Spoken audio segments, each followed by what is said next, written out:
श्री राधा कृष्ण के चरणारविंदों में शतकोटि नमन।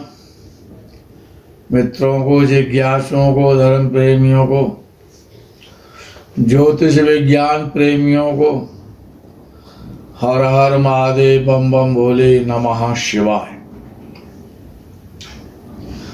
मित्रों,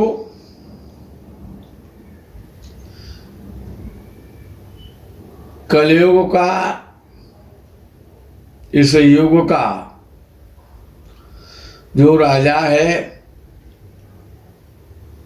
जो सम्राट है, वो राहु है। राहु जिस प्रकार से ईश्वर की माया दिखाई नहीं देती है, लेकिन सबको पीड़ित करती है। राहु का जो निवास स्थान है, जो वास है, राहु का वास मदिरालय में है, मदिरा में है। राहु का वास वेश्यालय में है। राहु का वास जुआ खानों में है। राहु का वास कत्ल खानों में है। राहु का वास जो स्त्रियों का जो मासिक धर्म होता है, वो है। राहु का वास जो वृक्षों से जो गोंद निकलता है, चिपचिपा जो पदार्थ होता है, जिसे गोंद कहा जाता है, उसमें राहु का वास है। राहु का वास जो जल के ऊपर हरी हरी हरे रंग वाली जो काई हो जाती है, वो हरे रंग की काई राहु का वास है उस पर। लेकिन इन स्थानों में राहु रहता तो है, लेकिन प्रसन्न नहीं रहता। सबसे ज्यादा जो राहु प्रसन्न रहता है, जो सबसे प्यारा घर उसको लगता है, जहां पर वो अधिक समय रहना चाहता है, वो है स्वर्ण, गोल्ड, सोना। जो स्वर्ण धातु है, उसमें राहु का वास है। मित्रों, ये जो शुक्र है, ये राहु का मित्र ही नहीं है, परम मित्र है। क्योंकि शुक्र संसार में जितने प्रकार के सुख के साधन हैं, ऐश्वर्य के साधन हैं, जो भी भोग विलासता की जो भी वस्तुएं हैं, संसार में जितनी भी सुंदरता और सुगंधी है, जैसे सुगंधी दिखाई नहीं देती, ऐसे ही राहु किसी को दिखाई नहीं देता। आभास कराता है कि मैं हूं। संसार में भूमि का सुख है, लग्जरी वाहनों का सुख है, बहुत सुंदर मकान का सुख है, पत्नी का सुख है, शरीर का सुख है, शरीर की शारीरिक शक्ति का सुख है। ये सभी सुख शुक्र देता है। शुक्र के और जो राहु के जो गुण हैं, कहा तो ये है विद्वानों ने कि शनिवत राहु। लेकिन यहां हमको तो कभी कभी ऐसी प्रतीति होती है, यद्यपि विद्वानों ने गलत तो नहीं कहा होगा, हो सकता है हमारी भ्रांति हो रही हो। हम तो ऐसा सोचते हैं, ऐसा मानते हैं कि भृगुवत राहु, शनिवत राहु, क्योंकि शनि तो बीतराग सन्यासी है, तपस्वी है, आध्यात्मिकतावादी है और न्याय का देवता है। तो राहु की उपमा शनि को देना ये कुछ तर्क संगत प्रतीत नहीं होता है।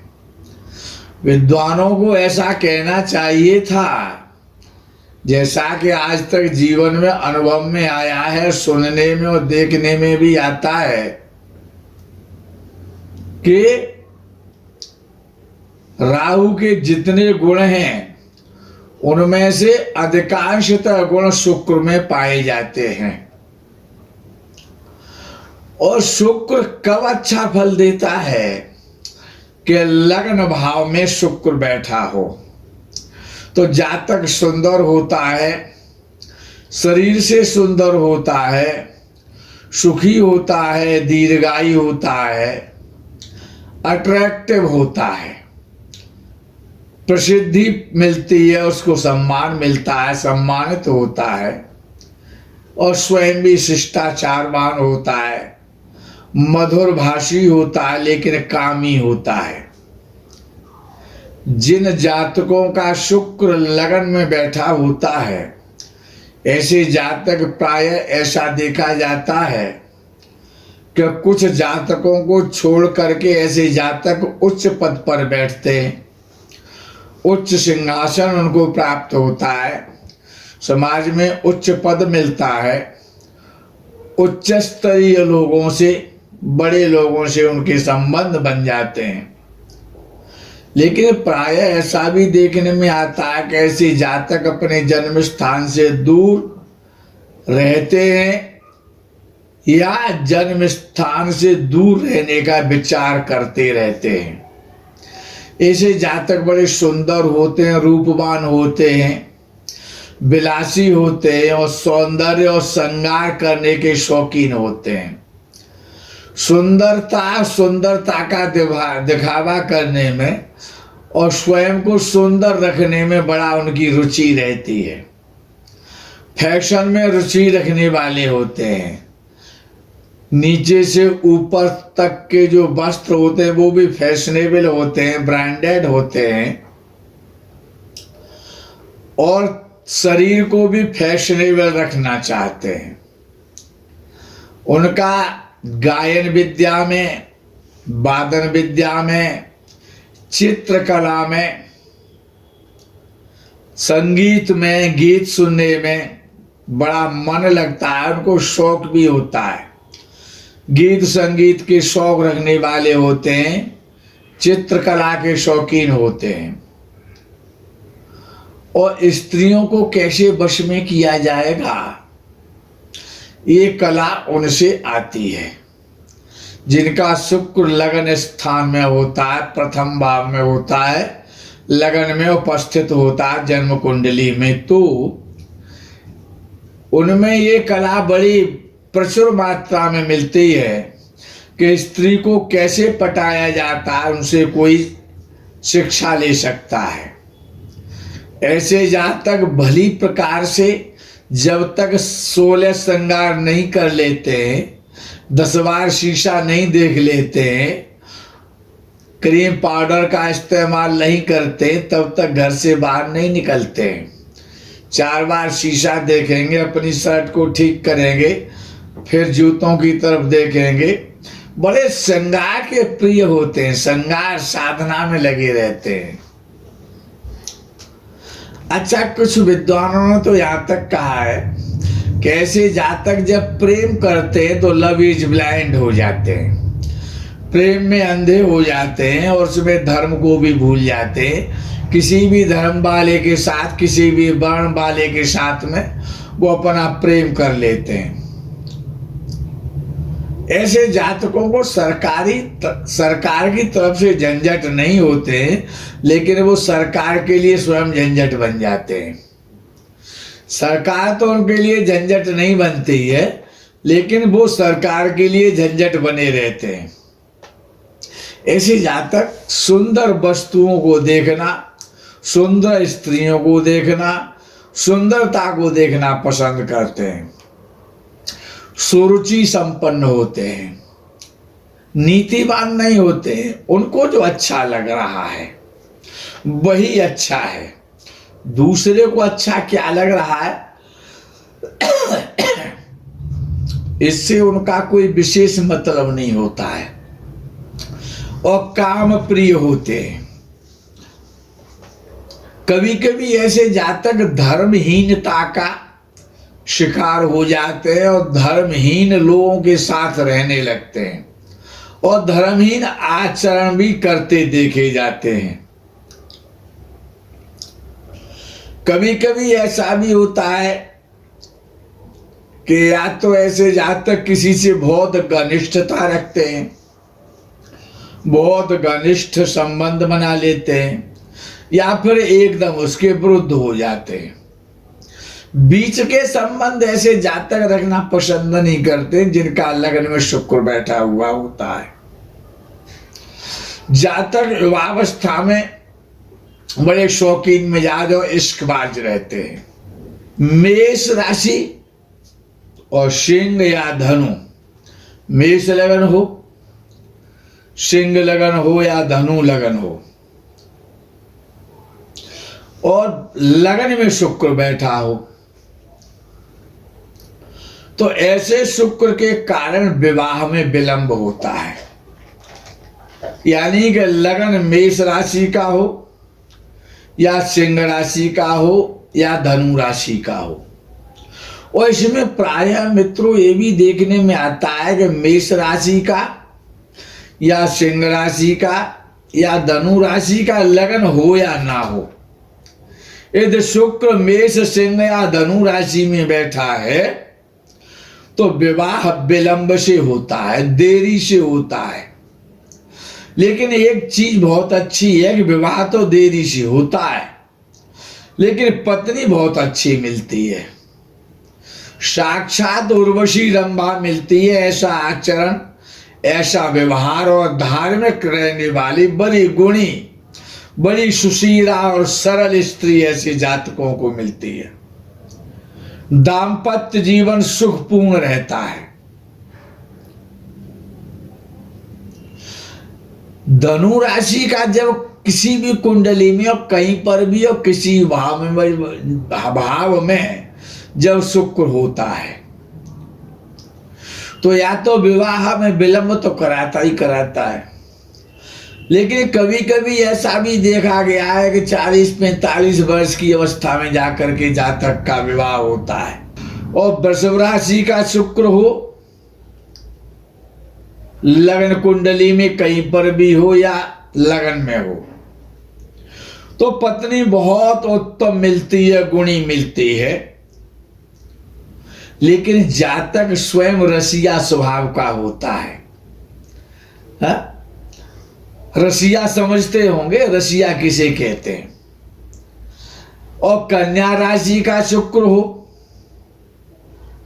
और लगन में हो तो ऐसे जातक अपनी पत्नी से ही संतुष्ट रहते हैं, उसी को रंभा और उर्वशी मान लेते हैं, उसी में अपनी पत्नी में ही ऐसे जातक रंभा और उर्वशी और मेनका के दर्शन करते हैं। यानी अपनी पत्नी से ही संतुष्ट ऐसे जातक रहते हैं।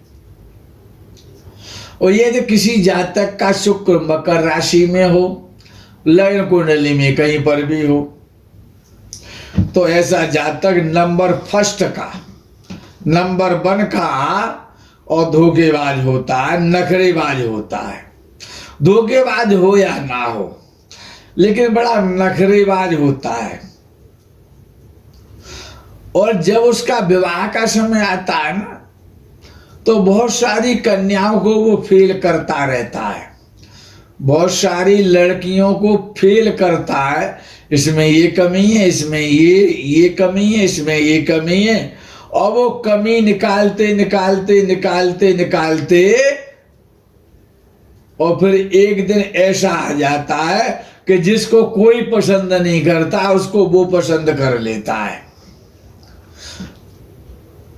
इतनी खराब स्थिति आ जाती है कि जिस कन्या से और कोई शादी नहीं करना चाहता तो नखरे तो खत्म हो जाते हैं, और एक सामान्य तैयार रूप रंग की और वो कन्या से विवाह कर लेता है। तुला और कुंभ और मिथुन राशि का, मिथुन तुला और कुंभ राशि का जब शुक्र लग्न कुंडली में कहीं पर भी होता है या लगन में होता है, इनमें से कोई सा लगन हो, तो जातक शौकीन मिजाज होता है और उस विलासिता में और शौक में अपनी मौज मस्ती करने में और धर्म भ्रष्ट हो जाता, पथ भ्रष्ट हो जाता है। और मीन राशि का अर्थात उच्च राशि का मित्र जब शुक्र होता है तो ऐसा जातक अस्थिर विचारों का होता है, उसके कभी भी विचार स्थिर नहीं रहते हैं। कर्क राशि का या वृश्चिक राशि का जब कुंडली में शुक्र होता है, कहीं पर भी होता है, तो पत्नी का सुख बहुत सुंदर मिलता है। ऐसे जातक को बहुत सुख देने वाली और पत्नी की प्राप्ति होती है, गुणी और सुशीला स्त्री की प्राप्ति होती है। ऐसा जातक अपनी संतान से बहुत मोह करता है। लगन में शुक्र हो और सडबल में बड़ा मजबूत हो तो जातक सर्वांग सुंदर होता है, कामदेव के समान सुंदर होता है, सत्संगी होता है, सुंदर मुखारविंद वाला होता है, सुंदर शरीर वाला और सुंदरियों का भोग करने वाला होता है। ऐसा नहीं है कि सुंदरियों का ही भोग करता है, यज्ञ यागादि भी करता है, दानादि भी, शुभ कर्म करता है, दानादि भी करता है, सुख भी बहुत मिलता है उसे। जितने प्रकार के संसार के भोग हैं बहुत उच्च क्वालिटी के और ब्रांडेड सुख प्राप्त होते हैं। ब्रांडेड गाड़ी, ब्रांडेड कपड़े, ब्रांडेड घर, हर चीज ब्रांडेड होती है। वो ऐसा व्यक्ति बड़ा प्रसिद्ध होता है, उसके परिचय बहुत होते हैं, समाज में उसकी बड़ी पहचान होती है। वैसा जातक कभी कभी शास्त्रार्थी भी देखा गया है, शास्त्राभ्यासी, बहुत प्रिय वाणी बोलता है, मुस्करा के, नैन मटका के, कंधे घुमा के, जिस प्रकार से कि एक नर्तकी जिस प्रकार से हाव भाव करती है उसी प्रकार से बड़ा सुंदर तरीके मुस्करा के, हंस करके सुंदर वाणी का प्रयोग करता है, विख्यात होता है, समस्त कलाओं का ज्ञाता और बड़ा नम्र और मृदु स्वभाव का होता है। अधरम मधुरम बदनम मधुरम मधुराधिपते रखेलम मधुरम। अगर ये कुंडली किसी स्त्री जातिका की हो, यानी किसी कन्या की स्त्री की कुंडली हो और लगन में शुक्र बैठ जा, क्या कहने, कितनी सुंदरता देता है शुक्र जब स्त्री की लगन में बैठता है। गोरी बनाता है, गौर वर्ण बनाता है, सुंदर बनाता है, बड़ी सुंदर उसके नेत्र और भ्रू होते हैं, भौएं होती हैं, बड़ी कमनीय होती है ऐसी महिला, श्रृंगार प्रिय होती है, सुगठित शरीर वाली और आकर्षक होती है,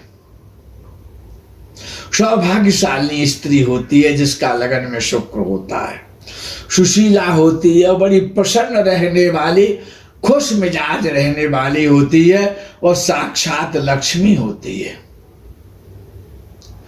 परंतु कुछ अदाएं तो होती हैं, कुछ नखरे भी होते हैं और कुछ अदाएं भी होती हैं। लेकिन ऐसी स्त्री पथ प्रिया होती है, सौभाग्यवती होती है और पथ प्रिया होती है। आपको भी पथ प्रिया मिले, ऐसी सुंदर स्त्री मिले, संसार के समस्त सुख आप भोगें, ऐसा सुंदर शुक्र आपका हो। अब यहीं पर इन सुखों को विराम देते हैं। आगे का सुख आएगा कि दुख आएगा, उसका इंतजार आपको रहेगा। तब तक के लिए हर हर महादेव, बम बम बोले, नमः शिवाय, जय गो माता की।